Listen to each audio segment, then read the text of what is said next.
ಎಲ್ಲರಿಗೂ ನಮಸ್ಕಾರ. ಮತ್ತೊಂದು ವಿಡಿಯೋಗೆ ಸ್ವಾಗತ. ಶುಕ್ರವಾರ ಬಂತು ಅಂದ್ರೆ ಸಾಕು, ವೀಕೆಂಡ್ ಬಂದಂಗೆ ಈ ವಾರದ ಕ್ಯಾಪ್ಟನ್ ಯಾರಾಗ್ತಾರೆ, ಈ ವಾರದ ಕಳಪೆ ಯಾರಾಗ್ತಾರೆ, ಈ ವಾರದ ಉತ್ತಮ ಯಾಗ್ತಾರೆ. ಖಂಡಿತವಾಗ್ಲು ಕ್ಯಾಪ್ಟನ್ ಆಡಕ್ಕೆ ಸೆಲೆಕ್ಟ್ ಆಗಿದ್ದು ವಿನಯ್, ಕಾರ್ತಿಕ್, ತುಕಾಲಿ ಮತ್ತು ಸಂಗೀತ್ ಅವರು. ಈ 4 ಜನದಲ್ಲಿ ಆಲ್ರೆಡಿ ನಿನ್ನೆ ಎಪಿಸೋಡ್ ಅಲ್ಲೇನೆ ಕಾರ್ತಿಕ್ ಅವನು, ವಿನಯ್ ಅವನು, ಸಂಗೀತ್ ಅವರು ಡಿಸ್ಕ್ವಾಲಿಫೈ ಮಾಡ್ಬಿಟ್ರು. ಅವರು ಸಿರಿ ಅವರು ಕೊಟ್ಟಿರೋ ಪವರ್ ಇಂದ. ಈಗ ಉಳಿದಿರೋದು ಮಾತ್ರ ತುಕಾಲಿ ಮತ್ತು ಸಂಗೀತ್ ಅವರು. ಈ ಇಬ್ಬರಲ್ಲಿ ಕ್ಯಾಪ್ಟನ್ ಯಾರಾಗ್ತಾರ ಅಂತ ನಿಮ್ಗೆಲ್ಲ ಕಾತರದಿಂದ ಕಾಯ್ತಿರ್ಬೋದು.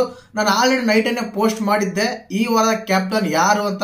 ಖಂಡಿತವಾಗ್ಲು ಈ ವಾರದ ಕ್ಯಾಪ್ಟನ್ ಆಗಿರೋ ಸಂಗೀತ್ ಅವರೇ. ಮತ್ತೆ ಹಾಗೇನೆ ಈ ವಾರದ ಉತ್ತಮ ಯಾರಂತ ತಿಳಿಸ್ಕೊಡ್ತೀನಿ, ಟಾಸ್ಕ್ ಯಾವ ರೀತಿ ಇತ್ತು ಅಂತ. ಮತ್ತೆ ಆಲ್ರೆಡಿ ಪ್ರತಾಪ್ ಅವರು ಬಿಗ್ ಬಾಸ್ ಮನೆಗೆ ಬಂದಿದಾರ, ಏನೇನೆಲ್ಲ ಸುದ್ದಿ ಕೇಳ್ತಿದ್ರ ಅದೆಲ್ಲ ಸುಳ್ಳು ಅಂತ ಹೇಳ್ಬೋದು. ಈಗ ವಿಶೇಷವಾಗಿ ಕ್ಯಾಪ್ಟನ್ ಬಗ್ಗೆ ಬರೋಣ.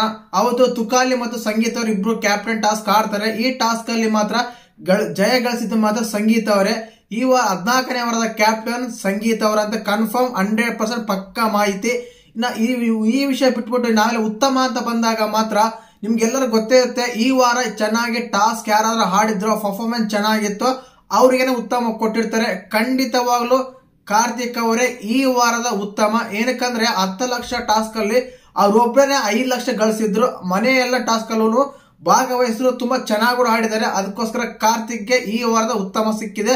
ಇನ್ನ ಕಳಪೆ ವಿಷಯಕ್ಕೆ ಬಂದ್ರೆ, ನಿನ್ನೆನೆ ನಾವು ಅಪ್ಲೋಡ್ ಮಾಡಿದ್ದೆ ವಿಡಿಯೋ ಬೆಳಿಗ್ಗೆನೆ. ವರ್ತೂರವರೆಗೆ ಈ ವಾರ ಕಳಪೆ ಬರ್ಬೋದು ಅಂತ, ಬಟ್ ಅದೆಲ್ಲೋ ಸ್ವಲ್ಪ ತಲೆ ಕೆಳಗಾಗಿದೆ ಅಂತ ಹೇಳ್ಬೋದು. ಈ ವಾರ ಕಳಪೆ ಬಂದ್ಬಿಟ್ಟು ಲೈವ್ ಅಲ್ಲಿ ನೋಡಿದಾಗ, ಫುಟೇಜಸ್ ನೋಡಿದಾಗ ಮೈಕಲ್ ಯಾಕೋ ಕಾಣ್ತಾ ಇಲ್ಲ. ಮೈಕಲ್ ಕಾಣ್ತಿಲ್ಲ ಅಂದ್ರೆ ಖಂಡಿತವಾಗ್ಲೂ ಅವ್ರಿಗೆ ಕಳಪೆ ಕೊಟ್ಟಿದ್ದಾರೆ ಅನ್ಸುತ್ತೆ. ಈ ವಾರದ ಕಳಪೆ ಮೈಕಲ್. ಈ ವಾರದ ಕ್ಯಾಪ್ಟನ್ ಸಂಗೀತ್ ಅವರು ಉತ್ತಮ, ಕಾರ್ತಿಕ್ ಅವರು ಕಳಪೆ, ಮೈಕಲ್ ಅವರು ಅಂತ ಹೇಳ್ಬೋದು. ಮತ್ತೆ ನಿಮ್ಮ ಪ್ರಕಾರ ಕ್ಯಾಪ್ಟನ್ ಯಾರು ಆಗಬೇಕಾಗಿತ್ತು, ಕಳಪೆಗೆ ಯಾರು ಕೊಡ್ಬೇಕಾಗಿತ್ತು ಅಂತ ಕಮೆಂಟ್ ಮಾಡಿ. ಹಾಗೆ ಚಾನಲ್ ಯಾರನ್ನ ಹೊಸ ನೋಡ್ತಾ ಇದ್ರೆ ಮಿಸ್ ಮಾಡಿದ್ರೆ ಸಬ್ಸ್ಕ್ರೈಬ್ ಮಾಡಿ. ಜೈ ಹಿಂದ್, ಜೈ ಕರ್ನಾಟಕ ಮಾತೆ.